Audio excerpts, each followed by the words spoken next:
call the meeting to order at 7:03. Will you please stand and join me in the pledge of allegiance?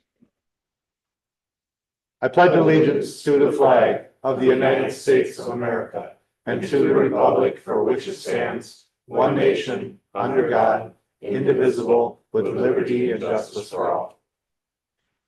Good evening. Welcome, everyone. Thanks for being here. Lisa, you call roll, please. Councilmember Hatfield. Here. Councilmember Hubbard. Here. Councilmember Wong. Here. Councilmember Grah. Here. Mayor Winchell. Here. All right, moves us to adopting the agenda. Corrections or additions to the agenda? If not, I would entertain a motion to approve. So moved. Motion by Councilmember Hubbard, Second. second by Councilmember Hatfield. Discussion? Hearing none, all in favor signify by saying aye. Aye. Post same sign. Motion carries. Right, next we're in the visitor presentation. Tonight we have a couple different groups here. First one I have is the Chaska VFW and the American Legion commanders here talking about Creek Road. So come on up, guys, and just tell us your names and what organization you're with. Hi, I'll introduce myself. I'm Gary Van Isle. I'm the commander of the Chaska American Legion. I'm Billy Lookand. I'm the commander of the Chaska VFW. Welcome, welcome. Thank you for entertaining us this evening. I want to talk a little bit about Creek Road. We'd like to dedicate, not to change Creek Road address, but to dedicate the name of it to be a Veterans Park Drive Road. Something, whatever the, city planners and whatever think is best, but it wouldn't change the address. It's just more of a dedication. Nice big sign when you come off of Chaska Boulevard. I like the idea. Obviously, we can't take any action because this is visitor presentation, but it's something if the council sounds in agreement of that, we would just have staff to move forward with it. I think it's a great idea with, with the park being on that road, and now that the road has been shortened, it's only about a mile long. I think I kind of personally like the idea to that. And it just calls out more of the park itself. And it's just another way you can say that it's, you're on Veterans Park Drive Lane, whatever it might be, as a secondary. I just think Yeah, it's we don't think it should be too much of a problem, and we just thought that would be, it's nice. The park is awesome. And we really want to make sure that people know that it is Veterans Park, and that's how we get to it. And it's just a nice way to have that there, right behind the Creek Road. Yep, no, I agree. To your point, if it's like a memorial dedication road, and you're not physically changing people who's live there, their physical postal address or anything like that, cost should be pretty minimal, impact's pretty minimal, and I can't say they would be opposed to it. So it seems like it's a great way to honor all those who serve, for sure. Is there any other examples in the city? And- that have done this before?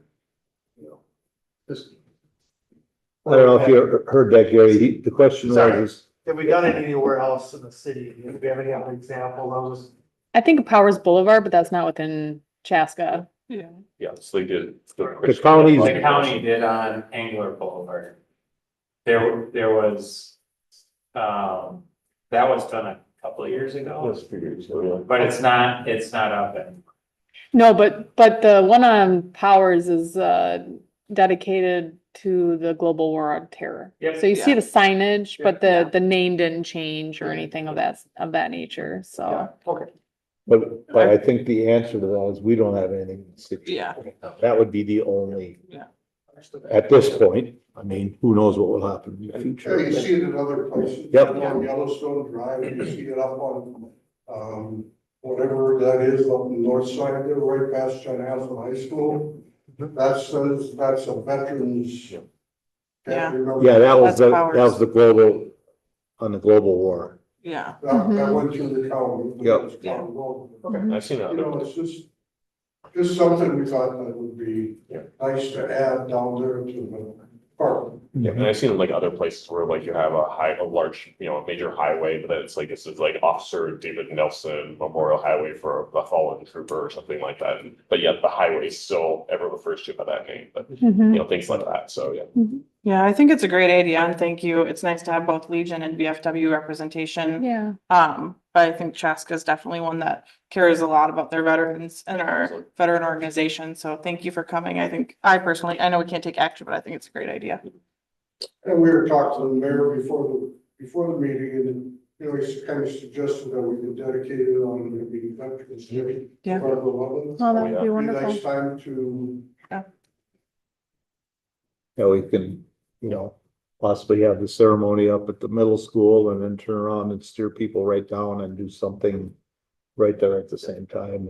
yeah, I think that was, yeah. Yeah. Great. Yeah, Great. So, Thank you for your time. all right, thanks Thank guys, you. appreciate it. Thank you. And, if we move forward, then you'll get notifications. You'll let us know? Yeah.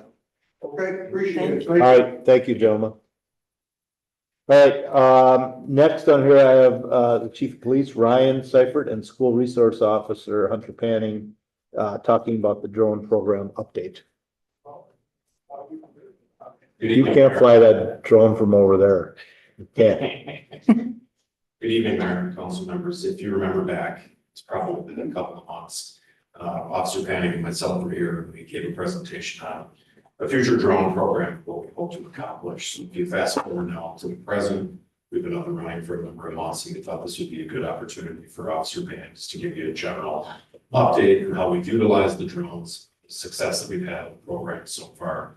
And also I think he's going to show you a few video clips as an example. Perfect, thanks. Welcome, Mr. Panning. Thank you. Let's see if this technology works here.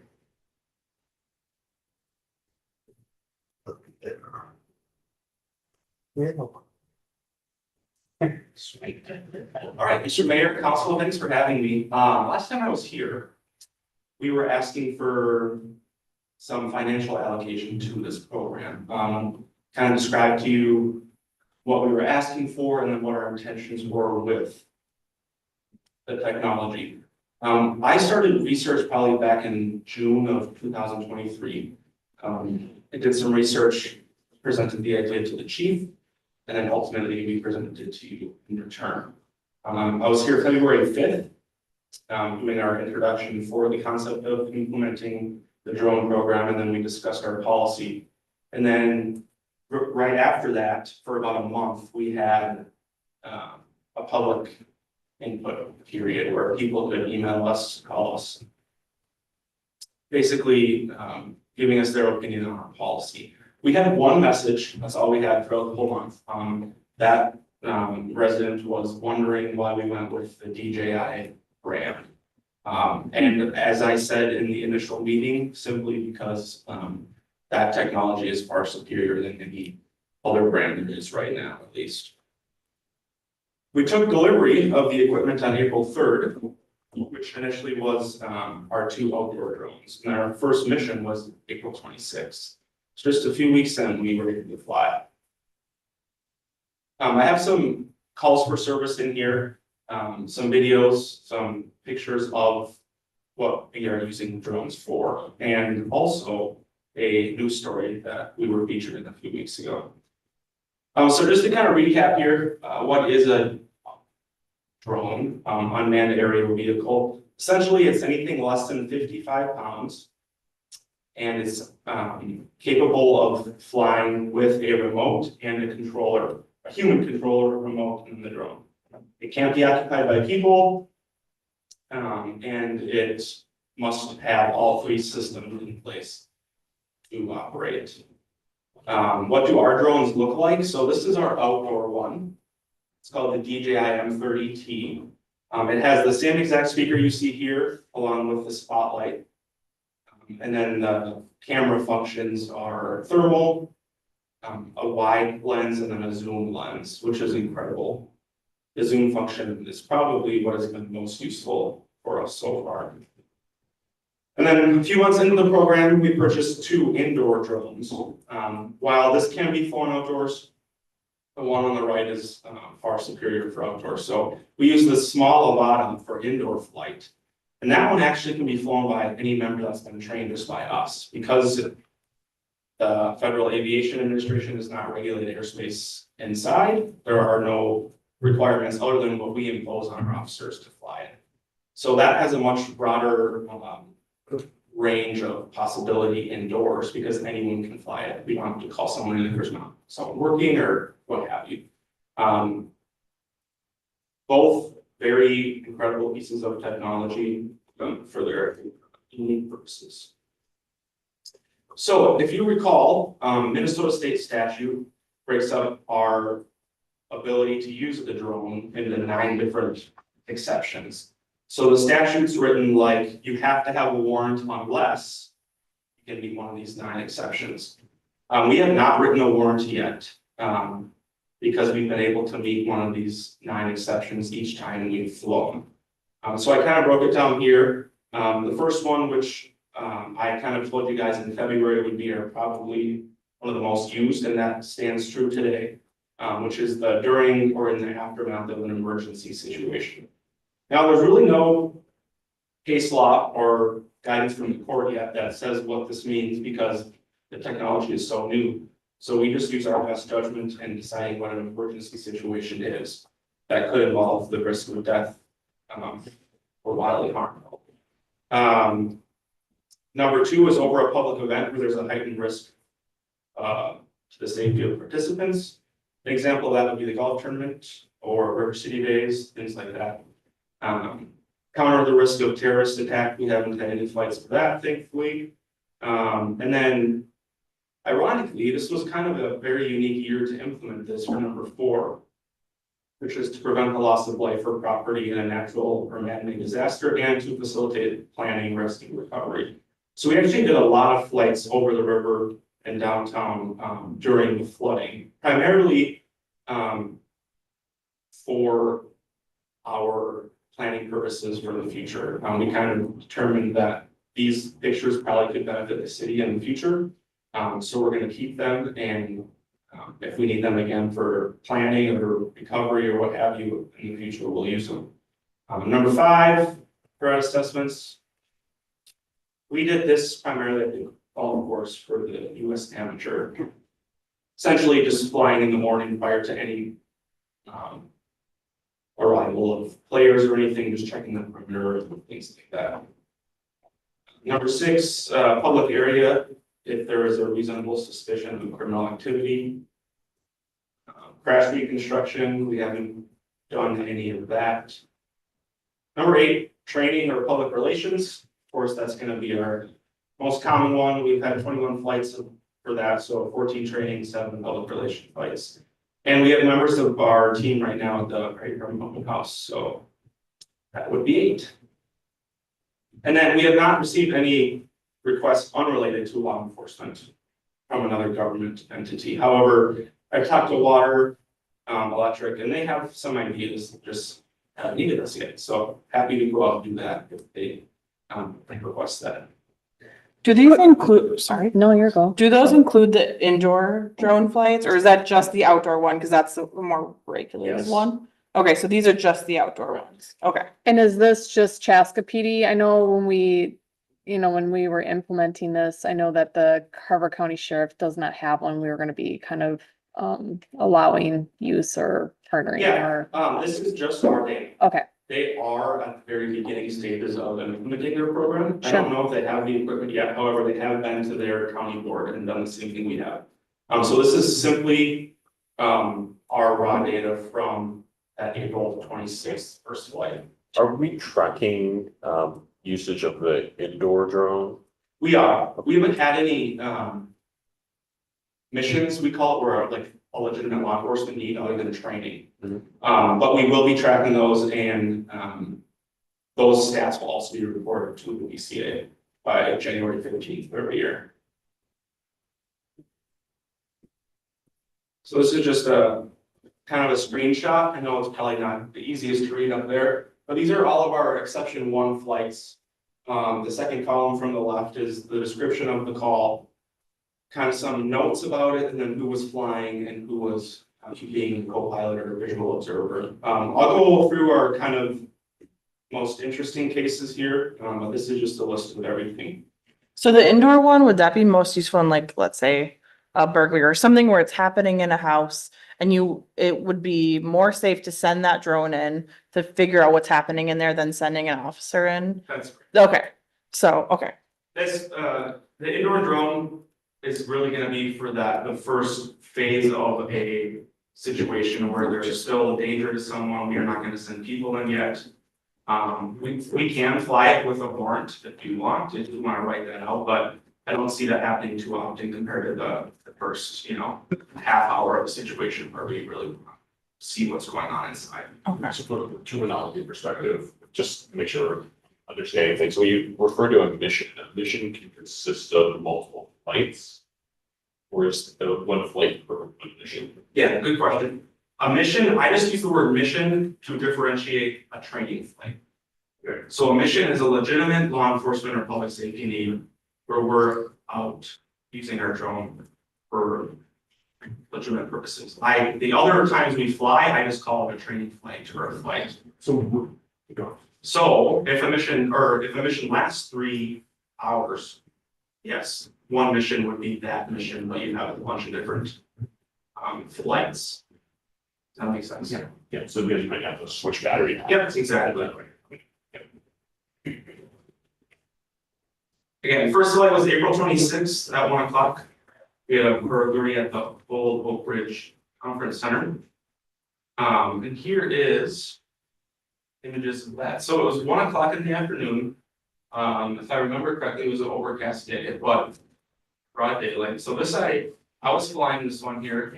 I used the black and white thermal imaging, and I used what was called the white hot. So anything you see that's white is hotter than everything else. So you can kind of see my mouse here. These white little blobs here are vehicle engines, our squads. Here's one, kind of our perimeter you can see. And then we had someone out in the woods here, which is cut off from the picture, but the primary reason for this flight was as officers were checking the building, they noticed the ladder was propped up against the wall.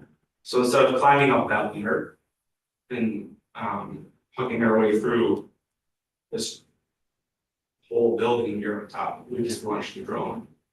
So we'd see if there was anyone out there. There wasn't, but we'd be able to, identify quickly if there was a moving person up here. Because anything that's super white is extremely warm compared to its surrounding.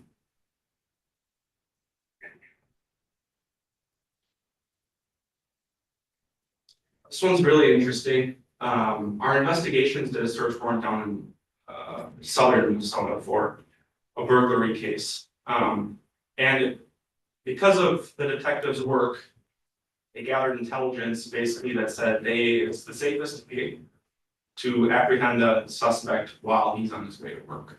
He's away from his house. We don't worry about it. We have to worry about a lot less safety issues if we apprehend him out in public. So they did that, and Officer Zachman went down there with them, and he flew directly above them while they were apprehending the suspect as he was going to work. And our idea was, we knew the detectives knew he was riding a motorcycle to work. That's how he got to work every day. So they were gonna send unmarked patrol cars to the parking lot to kind of block him in and then apprehend him when he got off the bike. Now, if he was gonna run, this would be perfect. Obviously, we wouldn't be able to track the motorcycle very easily with the drone, but if he were to run on foot, we'd be able to monitor him until he runs out of breath, essentially. So here's the video, it's raw footage. Very good job. Officer Zachman flew for a different agency before joining ours, so he has some good experience under his belt, which is why it's a good flight. So this guy on the motorcycle here is who they're trying to get, okay? There are a whole bunch of cop cars that you can't see yet because they're unmarked. Once he gets off the bike, you'll see what happens. And again, this drone pilot is away from the scene, just monitoring the situation in case he were to flee on foot. whatever, provide some type of intelligence for the people on the ground. So this guy on the motorcycle here is the suspect. He's gonna get off here shortly. And then we come in. So just the clarity is what I wanted to emphasize here. Really how vital this intelligence that the drone can provide to people that want to know what's going on. Oh, is this in our city or? did you- No, this was down in southern Minnesota. Thought that should be said. So pretty cool. No issues after that. He was compliant and such, but if he were to run, we were to able to track him. Was that our drone? It was our drone. So let me clarify. It was a the crime happened in Chaska. However, the suspect was in southern Minnesota. So we went with them. Yes. Partnered with them. Yep, exactly. That was our squad. Yep, That's why I was As I confused. say, it looked Yeah. like Chaska's, Okay. yeah. yes. Again, crime happened in Chaska. We partnered with law enforcement down there, along with our detectives and a patrol officer to apprehend that bad guy. This was a mental health call, June 1st. Parents didn't know where their son was, who was actively experiencing suicidal ideations. So this is just an overshot of the neighborhood. This is 2 a.m. I think, so completely dark. We're using the rainbow color palette here. So this is a neighborhood that has pools, as you can see. And then the cul-de-sac, the red is our patrol vehicles, the other red is our officers. So long story short, at the midway point, they determined that he's actually in the basement of the house. So here he is right here. They didn't know that, but the drone was up and they saw him walking out of the basement of the house. And then at the end, sir, can you put your hands up, please, just to make sure everyone's safe? So we did that, the drone caught that, and then he walks up to the cul-de-sac with the other officers. This was a call we assisted the sheriff's office on in Chanhassen. It was an assault involving a knife. And then the suspect barricaded themselves in the bedroom. So Officer Hastings flew this one. He went up to Chan and helped them out. But so essentially, without sending anyone in, like Councilmember Hatfield, you alluded to initially, we were able to see the suspect most of the time. And then Officer Hastings was actually able to watch her as she dropped the knife. So that will obviously change our operations from there moving forward because we know she's unarmed now. So again, really good intelligence gathering and just clear footage. We were able to not send any humans, but we could watch what was going on. And then we also, Sergeant Nancy used our robot, our remote control car, to see what was going on. Ultimately, that didn't pan out because of the stairs, but we were able to use 2 of our pieces of technology in this one. And at the end of this one, she was arrested without any other harm. So during the flooding, the bridge was closed. I was working from the office that day and I heard this crash come over the radio. So I almost was the first one there and I was super excited to be the first one there with the drone. However, someone beat me. But this vehicle crashed through the barricades. And when you hear a call over the radio like that, it just sounds different. So I'm like, I'm gonna take the drone out and just check the water because it was crashing the barricades on the River Bridge. So I did that. Ultimately, nothing was found, but we can see here is Officer Wolf and Chief Bonham from the fire department and one of our CSOs kind of caring for the driver. The driver was not impaired or anything. Don't know what happened though, because the state patrol came and investigated it. But Something was wrong because there was a lot of road closed signs there. this is one of our most recent ones, August 19th. You guys are probably aware of the house fire on Herring Lane. We we were able to use the thermal imaging to give live footage to Chief Bonema, who is the commander on the scene there. That was really interesting, our first time on a structure fire with this. I will show you the footage a little bit of it here. So everyone's out, everyone's safe, no one's injured at this point, but they're trying to get these hot spots that they're finding in the roof. So they're gonna cut it open. I was flying just above them. They're using the ladder truck, so this is the roof of the garage, so several feet off the ground. And Chief Bonema was watching all of this as his guys did it from his topo view houses down. So very valuable footage for him to see. So they cut the hole, and then at some point, firefighter is going to start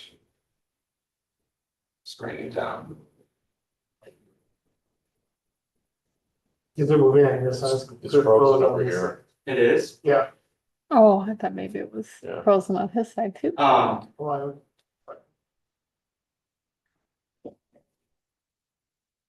Still frozen, I see. This is a Zoom problem.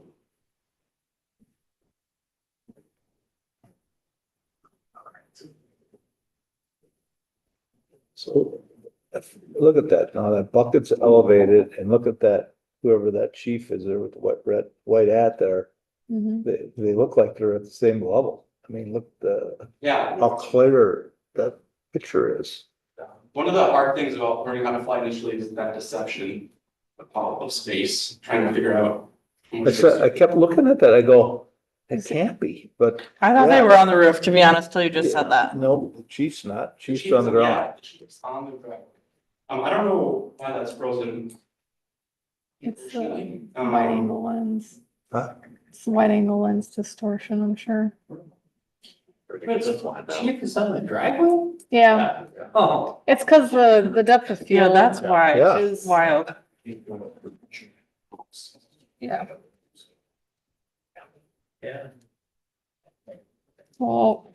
send Here it comes the Kevin to IT fly back that up. drone. He'll get this drone flying again. I haven't got my wings yet, but I can't button.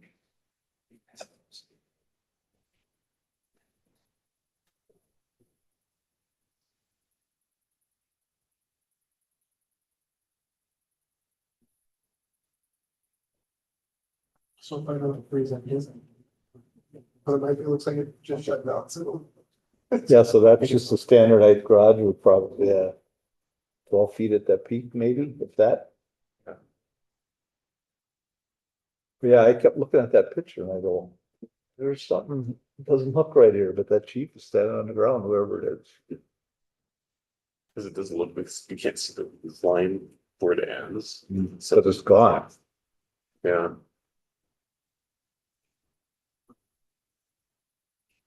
That I believe is a trailer on the left. The guy was a Oh. handyman constructs. It was a static picture, it's a really sharp picture. Mhm. I think the thing that was impressive is like when you were in the air and it was moving, it was like rock solid. Yeah. It wasn't, you know. Bigger than me, and it was I mean, It's literally something to be. Good. Gotta do the reboot, huh? Someone's sitting in the way of the. Just unplug it and plug it back in. That's That's what I was gonna It's a say. secret. That's When all always else the fails. first problem solving thing and we Yes. frequently ask questions. Is it plugged in? Unplug it, plug it back? And like blow into a little bit, You call it- like the old Nintendo game systems. Although Yeah. it's hard, so you have to like, dust off the connectors. I don't know, I'm dating myself there. The CD cleaner Oh, systems. yeah.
able to have this one on? What did you say, man? Want us to get hacked again? Oh. Oh, Forgot about that. I don't. Don't need that memory again.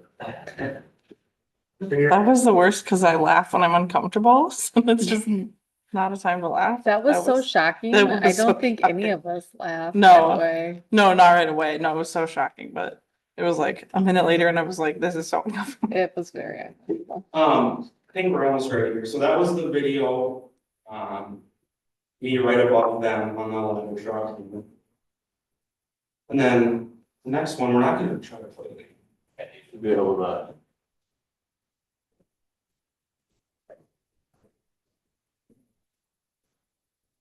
Then we have the action. There you go. Almost. There it is. Yeah. So I think.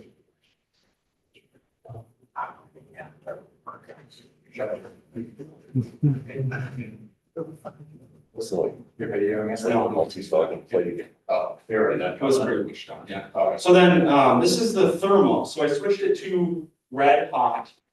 This was, like 8 o'clock in the morning. So you can see here, the fire was in the garage, and then the red. Well, the fire was in the, at this point, it was in the attic of the garage, not actually in the garage, so then the smoke, I'm assuming. Firefighter Mayor wind shuttle, is coming over from the roof, from the living quarters from the garage, which is the red under the windows, this heat or smoke. Hmm. In the chimney, of course, and then the tree is very red because that's of the fire. Cause the fire actually started on a deck in the back, I believe. So that's what really got the tree. So I think it was undetected So for this a is the while. back Oh, after the fire was out. mm. This is not necessarily showing fire because it's out, but you can see still where the hot spots are. Mhm. So good information for the firefighters to direct their resources. See what a regular photo from the drone.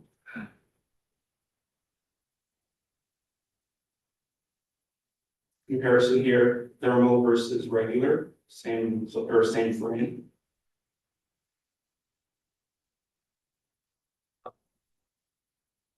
This is the garage, after they put the foam on it.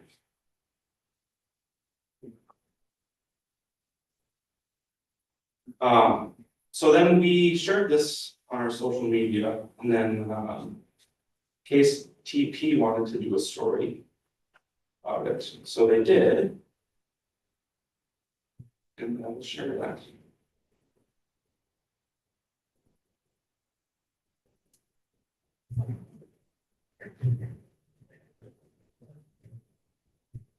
Are utilizing drone technology to help them do their jobs. So our yeah, this shows us how the perspective from a drone really made the difference in Chaska earlier this week.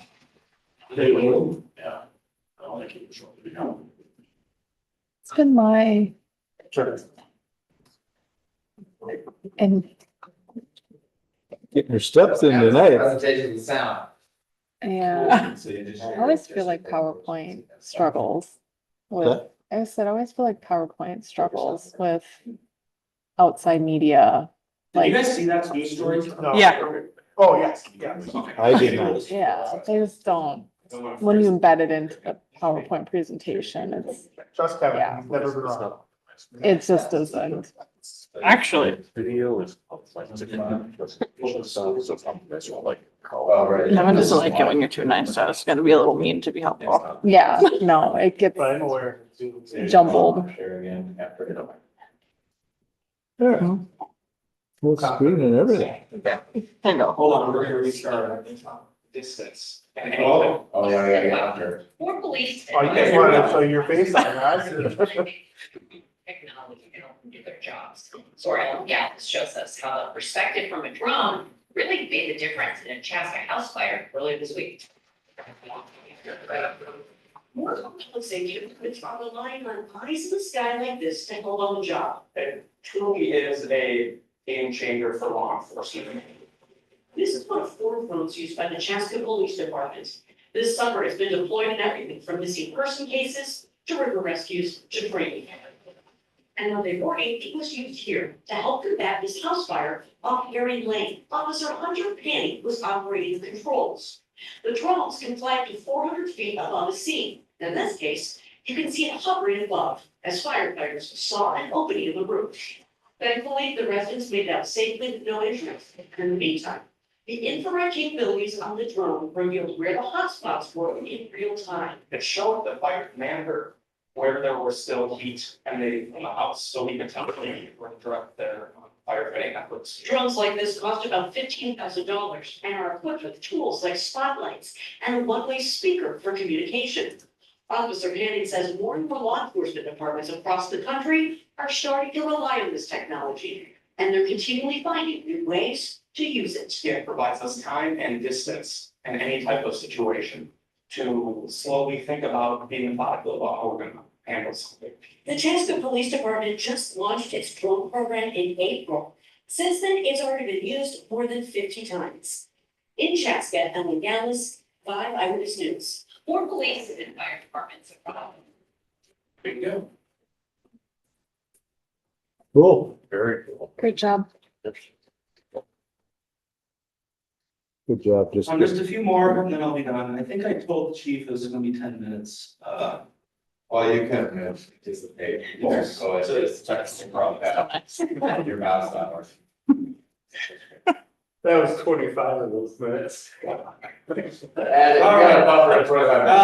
flooding, which you guys have probably already seen from Facebook, but this is really, really good historical context for us with future. Yeah. This has a date on it of June 27th.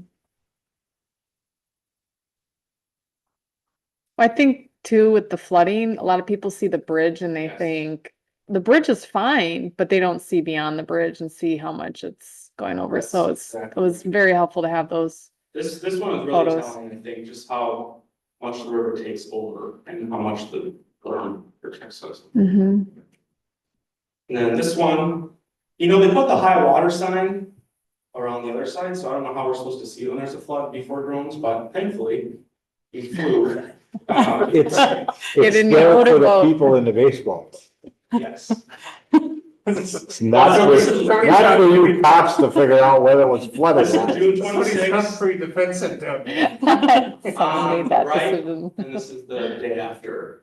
This is peak here, so just about record levels. And then this is the same day of that peak. I think he angled it wrong. I think it's above. Yeah, there's a photo that blue line is mostly buried. Could be maybe later in this day. It got above the bottom. That blue line was partially submerged in a photo that I This is, saw. 2 weeks later, Oh, 10 days That's after all so the sad. waters go out. yeah. You, God. what you should do is like go fly one now. It's all green. Let's get that exact same shot. Yeah. That would be, I mean, side by sides would be cool. And then our public relations, I went to Dove Web, or Officer Godinez and I did.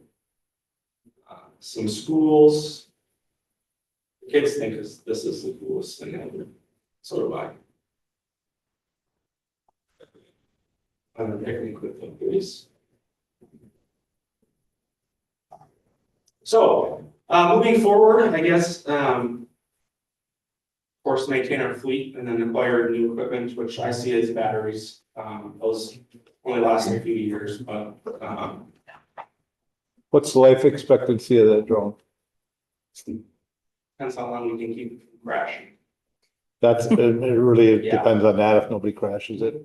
Because the camera stays good forever, hypothetically, and then just the batteries need to be replaced. Can you do like firmware updates and things of that Yeah, nature on it? There's one Yeah. every time you turn it on, just kind of like. Yep. Phones, Sure. so. There's a few different things from the federal government I'd like to do.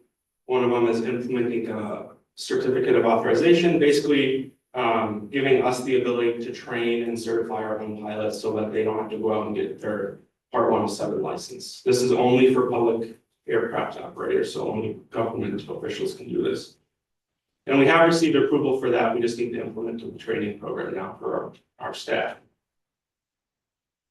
Increase the number of pilots and then collaborate with the sheriff's office once they're set up, and then Chanhassen Fire, Victoria Fire as well. They have drones that are getting them. And I think in the future, you'll see some type of countywide mutual aid group, kind of like, you know, how the dive team's county-based, but they go everywhere. It'd be cool to have a lot more drones in the sky. It's better than just one, so. Any questions? I think that was a great presentation. I don't have any questions, but I would just say great job to all of you. And I was so surprised at how quick it got used and how often it's used and the things you guys use it for. So remember the initial presentation, obviously I could think of several things and you presented several things of like when you'd use it, but never in my mind did I guess we would use it as often as you guys are using it and that it would go so quickly. To your point, you know, April 26th or whatever the date was, it was like immediate. I remember seeing it on Facebook or something and being like, wow, that was like instant. Good thing we had that. And it was a bigger thing too. So just great job overall. And it's definitely been an asset to the community. So. Yeah, I recognize like last council meeting maybe or time before, you guys had had a post in regards to a gentleman, it sounded like maybe that was having a mental health crisis, and that the drone kind of helped kind of locate, and then with help of the officers, we were able to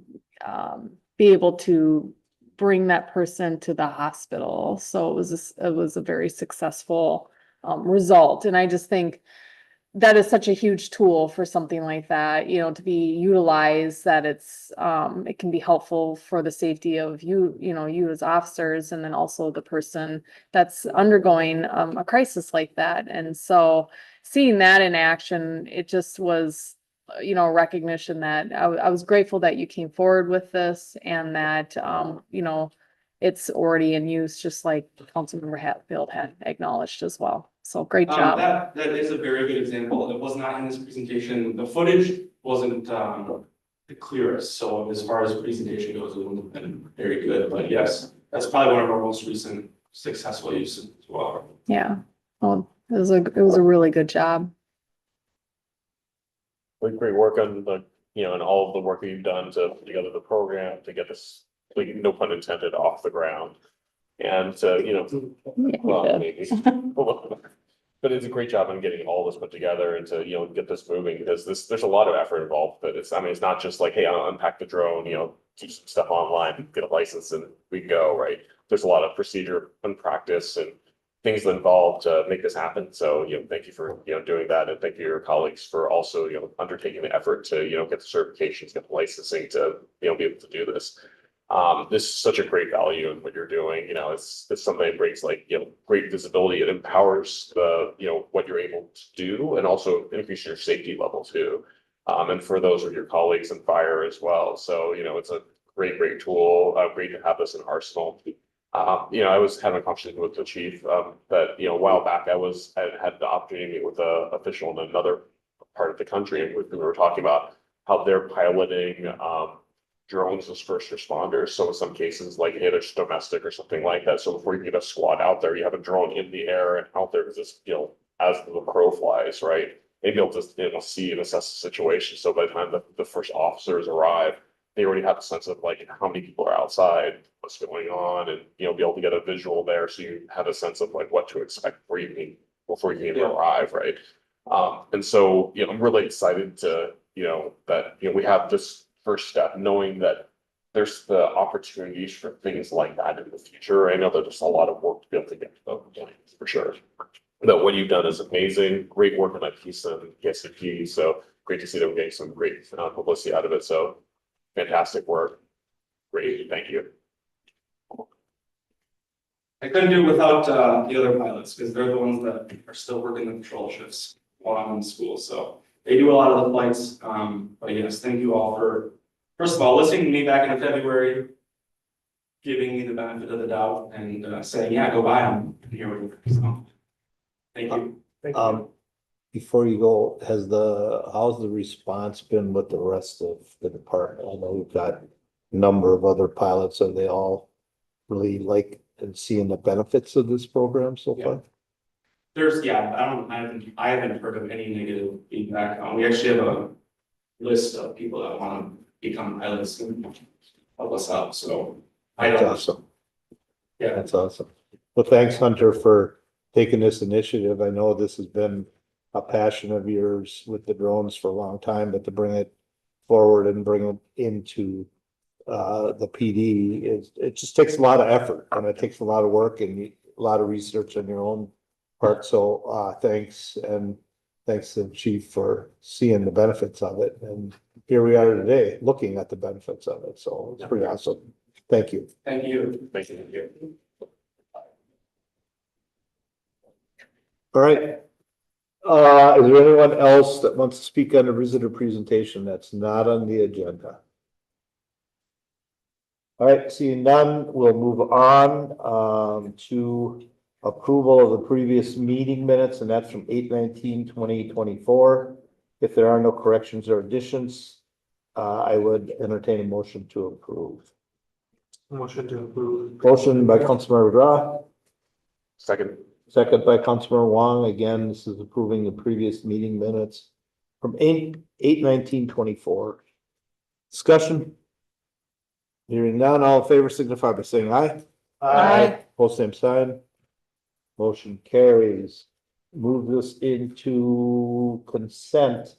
These are items that need our approval, but not necessarily conversation, but any and all can be pulled out and discussed if necessary. So with that, anyone have any comments, questions, concerns? If not, I'd entertain a motion to approve consent. I have one just quick comment Yep. on where did it go?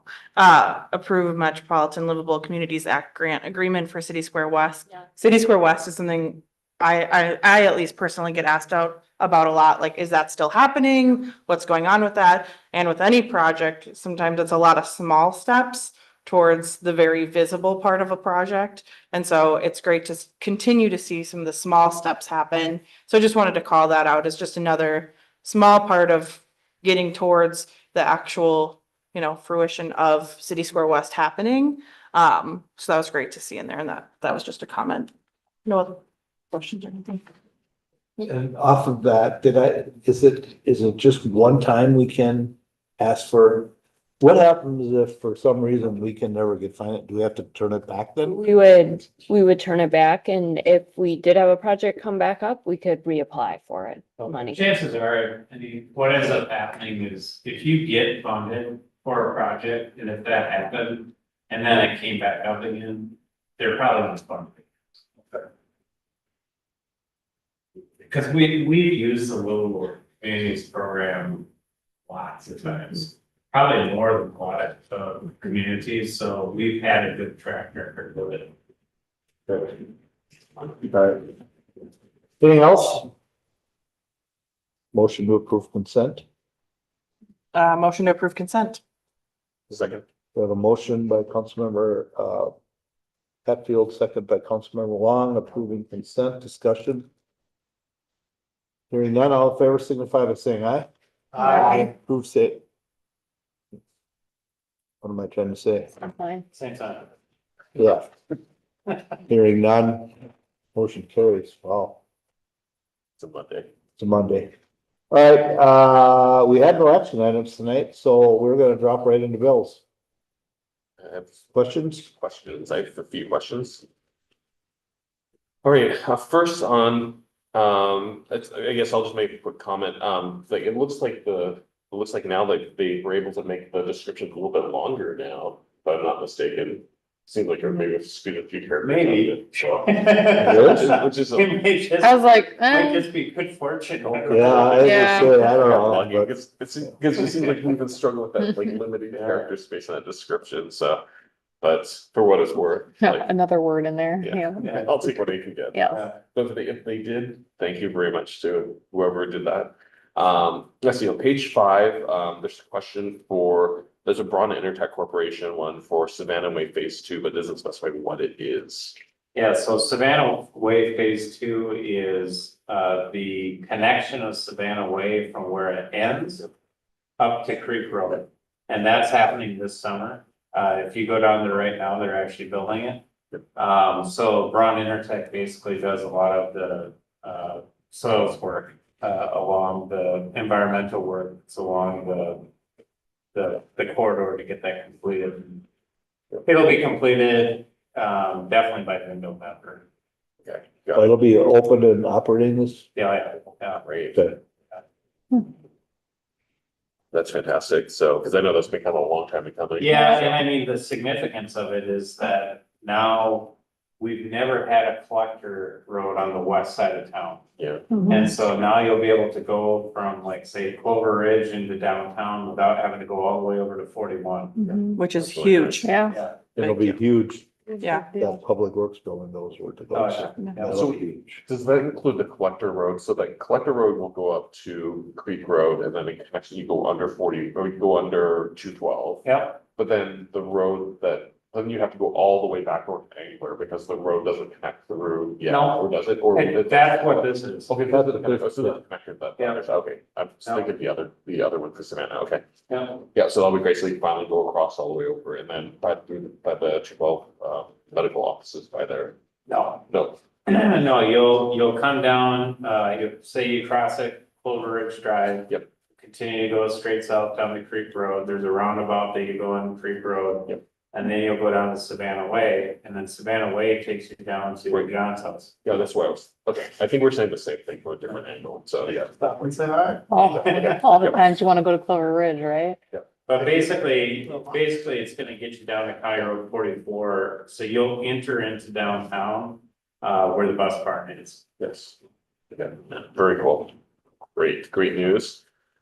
Page 10, there's an item for erosion products, pickleball court erosion. So as far as I remember, pickleball courts are made of concrete. Yeah, So, but before you build them, Yeah. they're not concrete. yeah, So we are in the process of expanding pickleball courts, Okay. Down in Lions Park. uh, And, in order to do that construction process, we have to put erosion control around the site so that we don't have any erosion into nearby waterways. We have to follow the same guidelines as contractors. Yep. same code, right? Yeah, Yep. okay, sounds good, because I wasn't sure if it was for an existing court or something like that. Well, it's adjacent to the existing courts, it's expanding. Right next to it, okay. Yep. Got it.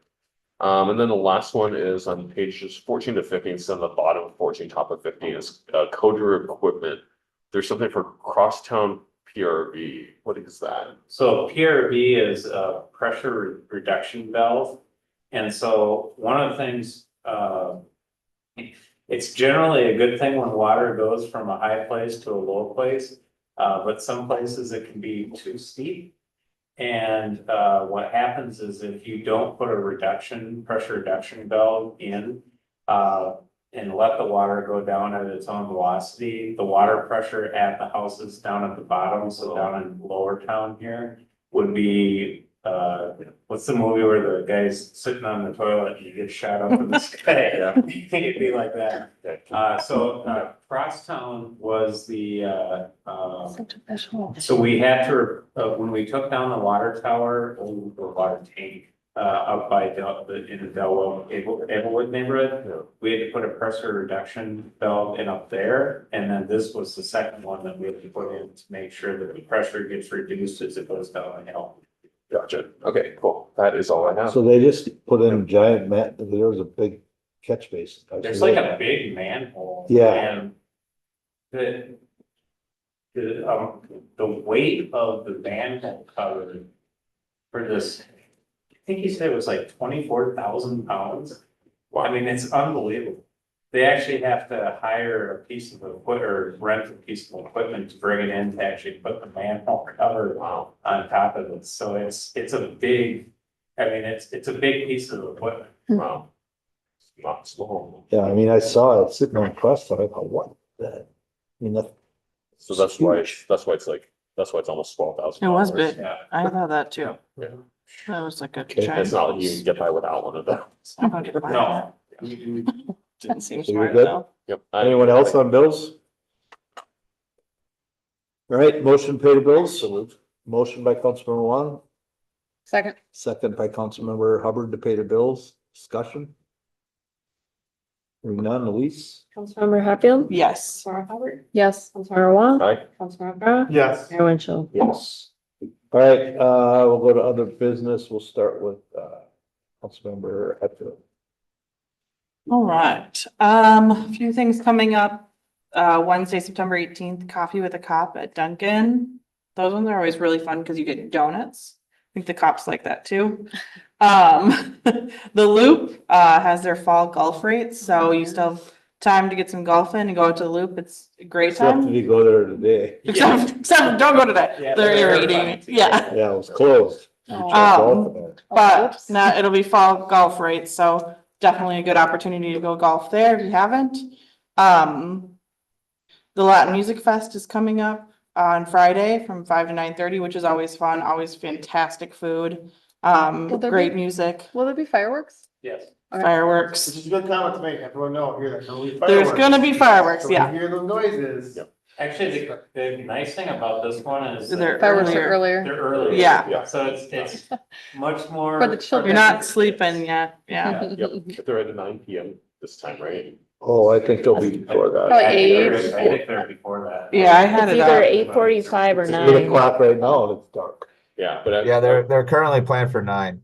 9. Oh, Thank you. thanks, Scott. Thanks, That's what- voice Yeah, it's from on the above. website. That's Um, too late. So that's Latin Music Fest, and then the Chaska Cares Music Festival's coming up Friday, September 20th at 4. So lots of music and fun in Fireman's Park coming up. Okay, that's also at Fireman's this year. Yeah, and just to point out for the Chaska Cares this year, there is not an admission fee to get into there, this year, and there's 4 really good bands. Yeah. And so it's a fundraiser for the, Rotary to raise money for, the Miracle Field. And so the dollars that are gonna be raised are through like raffle tickets that they sell and beverages that they sell and things like that. So there's gonna be like a 50-50 raffle and things like that. So try and just get as many people down to the park as possible, and then then people will have an opportunity to win prizes and stuff once they get down there. Awesome. Great. Very exciting. I also wanted to call out Bountiful Basket. Just released, they have a new logo, vision and mission. And Bountiful Basket, just call that out because they do so much in our community. And they're just such a great partner in working towards having less food insecurity, I guess. But very exciting for them to have that new logo and vision and mission. So I just wanted to congratulate them on that. That's a big deal. And probably just a extra thanks for all they do. So that was very exciting to see. And then last thing, September is suicide prevention month, and I always just like to call that out. That's something near and dear to me. So just raising awareness about the stigma of mental health and that it's okay to ask for help. And just reminding everyone that if you're in a crisis, calling 988 or texting talk to 741-741 to get that help. So I would just like to mention that in September. And that's all I have. All right. I just went. The other 8. Okay, so some of the stuff's been covered, which is great. Just, I guess, 2 things. One question, so the Clover Ridge Monument sign, is that something that it's being redone? Yeah. The one off of Angler, is that us redoing No. it? Did something happen? That's a Jonathan sign. And I wondered if that And was, so if you look at it now, all of Jonathan's monument signs, they made into field stone instead of Chaska brick. And so basically they skim the outside of that Chaska brick with field stone and are gonna be putting in the new Jonathan logo and stuff Okay. like that. So it was. I just didn't know if it was Jonathan, because I know that there are different parts that aren't Jonathan Yeah. in there. That So- one is theirs. Okay. Yeah. All right, that was just more of a curiosity question. And then I just, I just would like to put a shout out to the Chaska Community Center team. They were shut down for a week and they did a lot of work. They cleaned the pool area and they got all new equipment into the cardio fitness area. And then they also did some, I'm sure painting and different, redecorating, but they put up some, imagery along in the kind of that hallway corridor as you come in kind of through the art gallery and then head over into the main rotunda area. But, just really nice touches. Really nice to see that work. I know it was a lot of work for them to do in 1 week, and, just thanks for all of that. You see the improvements. So that's it. Let's move along. Thank you. So let's see. So the only a couple things I've got are that one is that Southwest Transit. Southwest Transit had a really good turnout at the state fair this year. They carried 100,632 passengers, which is up 30%, over 30% from 2023. So the really cool thing is that we're hitting about over 9,100 passengers a day. That was actually probably the second biggest ridership number we've had ever, right? So like 2019 was the top ridership number for Southwest Transit for State Fair. So this was number 2. So this really shows we've really recovered since the pandemic, which is fantastic. This biggest single day ridership was 15,712 people. So really great turnout. And of course, on top of that, the icing on the cake is that customer satisfaction was at 95%, which is super amazing. So imagine anything having 95% customer sat is fantastic.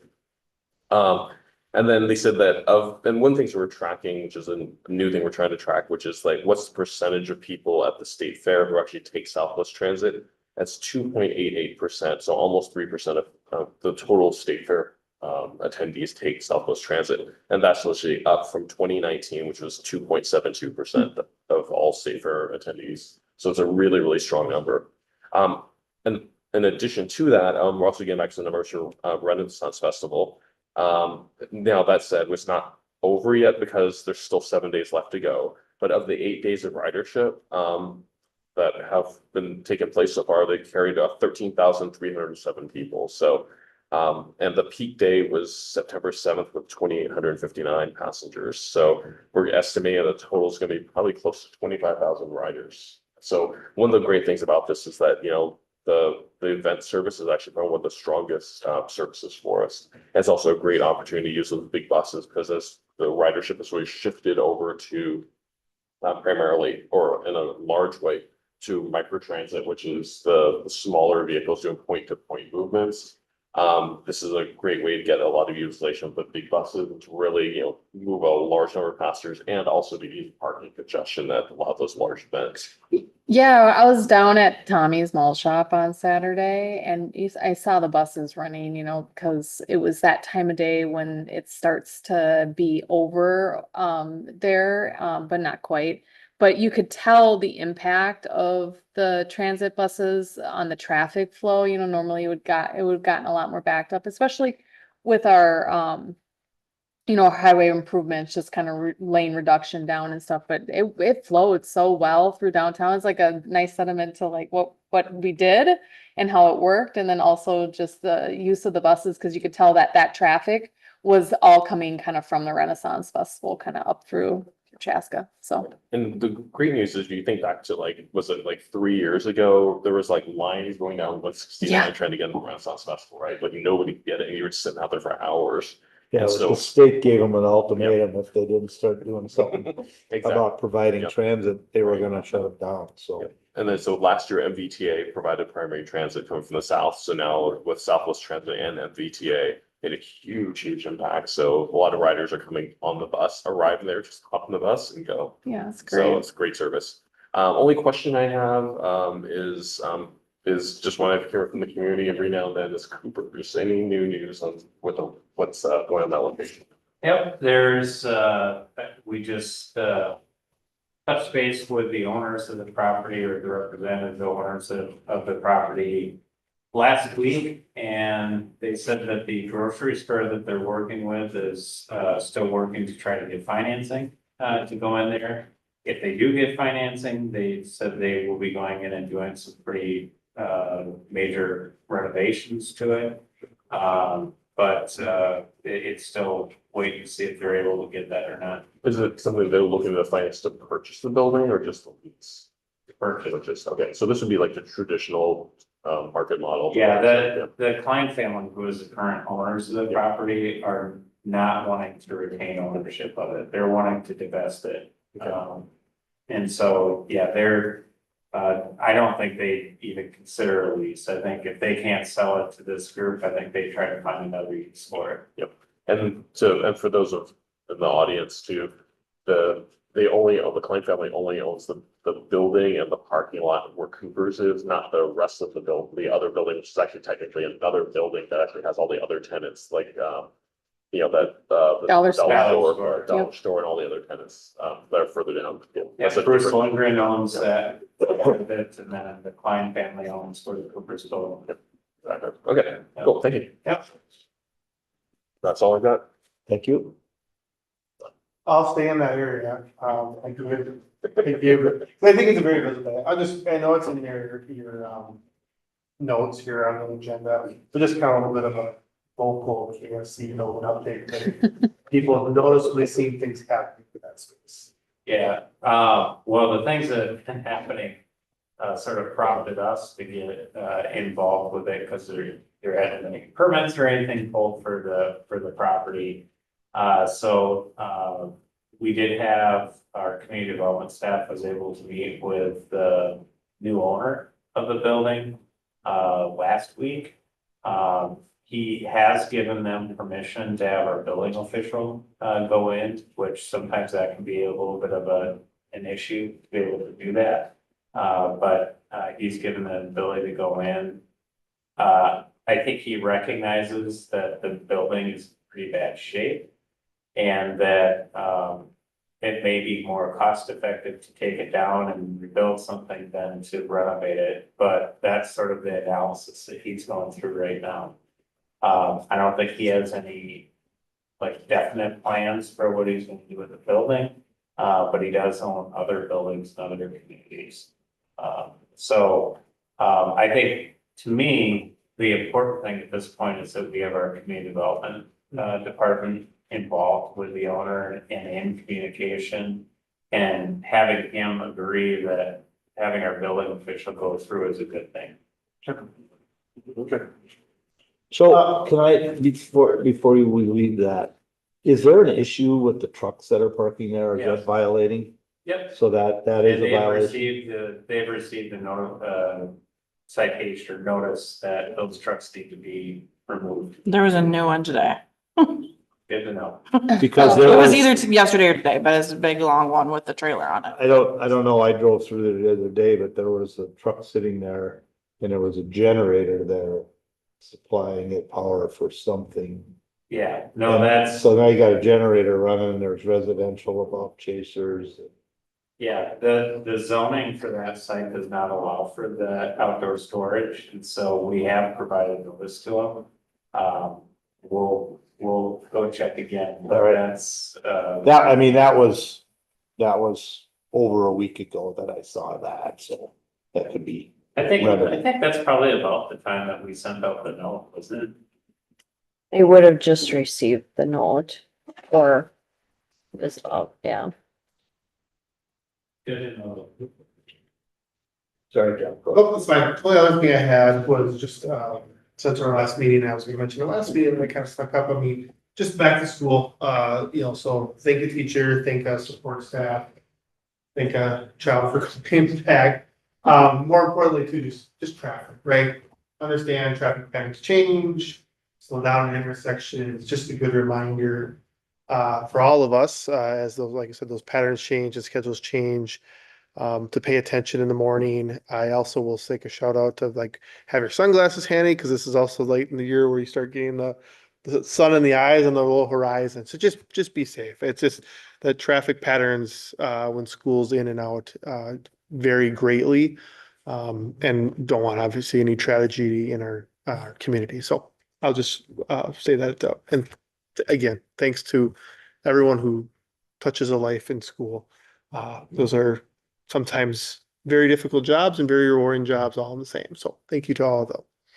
And that is all I have. There was just an article in the Sunday paper that talking about that they had probably the most drivers that they've had in a long, since they've been doing the busing, that they haven't had missing buses the first day, and they were late buses because they didn't have enough drivers, so that they were very happy about the amount of drivers they had. So that's a good thing. Right. That's a good thing.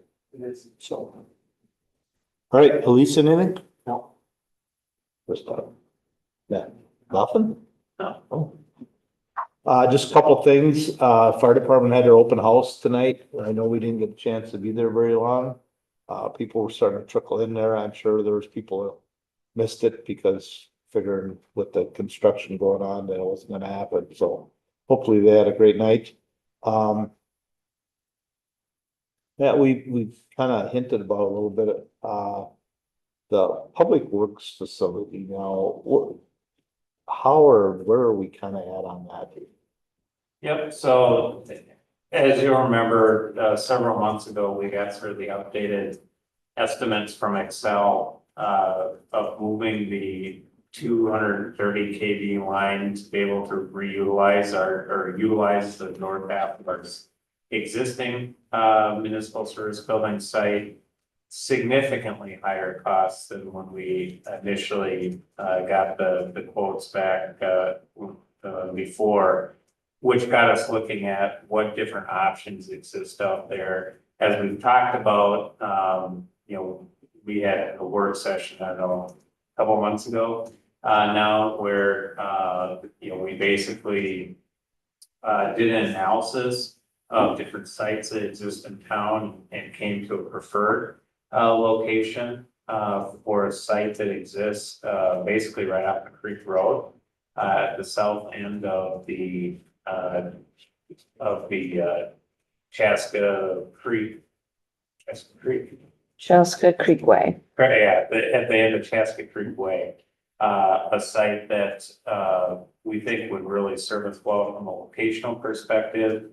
And as we went through the sort of initial costing process, actually would save us significant dollars from what we had originally anticipated. The cost of that facility could be to add on to. It could save us at least $10 million to go to that site, which is obviously a big savings. And so since that time, we've been working with the property owner to be able to come up with a purchase agreement for the site. We actually did finish up the discussions on Friday. I had hoped to bring it to the meeting tonight, but it just got done too late to get into the packet. Obviously, we have a meeting again next Monday, so I figured that was too far away. So we do plan on bringing that back. And that doesn't mean that we're going and building the municipal service building site now. It just gives us an option to be able to go to have a site that we think we could accomplish the municipal service building needs for a much lower cost. And we still don't change the plan was 2026 that we would look at actually building something. But obviously sites don't sit around forever.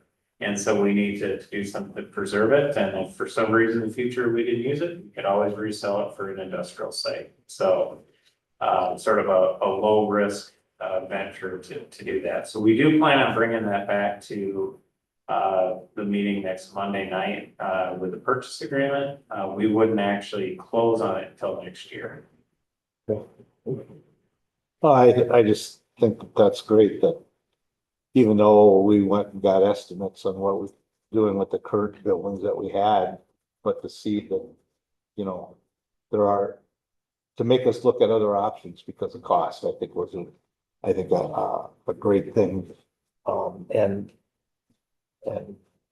that's a significant savings on a building like that. Obviously we don't have any numbers at this point. These are all guesstimations, but I think it's pretty great of staff to be able to keep looking forward and not just because we had a plan set, doesn't mean that that's always the best plan. I think it's great to continue to move up there, especially with the cost savings that are coming with it. So pretty awesome. So thank you for that. Next question comes back at you again. Are we still far behind on the public safety building? Have we caught up? We've had some Yeah, I mean, the weather, rain this, fee yeah, the periods. weather this summer got us behind about a month. So where we thought that we'd probably be done October first, we're thinking more November first of 2025 that will be done. So we're still roughly a month behind. Yeah, we're getting to the point, they do think that there's areas that they can catch up on. We're sort of we're getting past the point where weather's a major factor.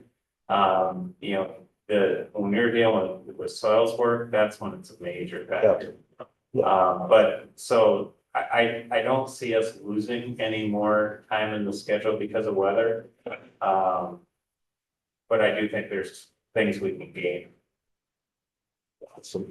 But we are starting right now, we started it actually last Thursday at our weekly meeting, the FF&E process, because there continues to be delays in I was gonna ask about supply chain. in supply chain. Can And you so, define what FF means? I was just gonna say. so that's the furniture and fixtures and equipment. And so it's the stuff that's basically not attached to the wall, or not permanently attached, so desks and chairs and garbage cans and that type of stuff. So we're starting that process now. Our goal is to actually have that whole process sort of completed by the end of October. So that we have one full year to have on order for the stuff that's coming in. God help us if it takes longer than a year. There's been no problem with steel and stuff like that? With steel? Yeah, No, steel no. seems to always get behind. They've, So trusses and everything are good no, coming in? everything's been, Oh, that's awesome. everything's been fine. Our delays literally been weather delays. Because at this point in the construction cycle, they probably would have already put up the orders for a lot of this other, the trusses. Oh, yeah. Yeah, so. Oh, They they put were that ordered in a lot day of one. them. They put that in day one. Yeah. They actually have the majority of the steel. It's already in. It's just sitting at a different place. Yep. Okay. All right. All right, thanks. I don't think I really have anything else either other than, because of, Labor Day, we have back-to-back meetings, so we'll have a meeting next Monday again right away. And then we actually have a fifth Monday, but at this point, we're not planning on a meeting. No, we will have, Work session. we're gonna have work session. And then we're also gonna have a tour of the site up there. So if On anybody's that night, 4:45, we're gonna be up there of the public safety campus? at the public sate campus. So candidates too, if you're interested in a tour of the public safety campus, we're gonna meet at 4:45 up at the new station and get a look. By that point, they're gonna have everything that is footings and foundations for the building. So you'll be able to see the complete footprint of what's there. And we'll make sure we have Ryan and Steven there. They'll be able to point out where different things in the building be, so. okay. All right, so that's what we got on the 30th, and then, following month, October, we're back in the first 30. So Yeah, I don't think there's no President Day or anything. I don't no, think. there's nothing until Thanksgiving. Okay, all right. Okay, that's all I got. Anybody else last call? Motion to adjourn. So motion by Councilmember Wong, Second, second by Councilmember Hatfield to adjourn. All in favor, signify by saying aye. Post same sign. We're adjourned. Thanks for joining us. We'll see you in a few weeks.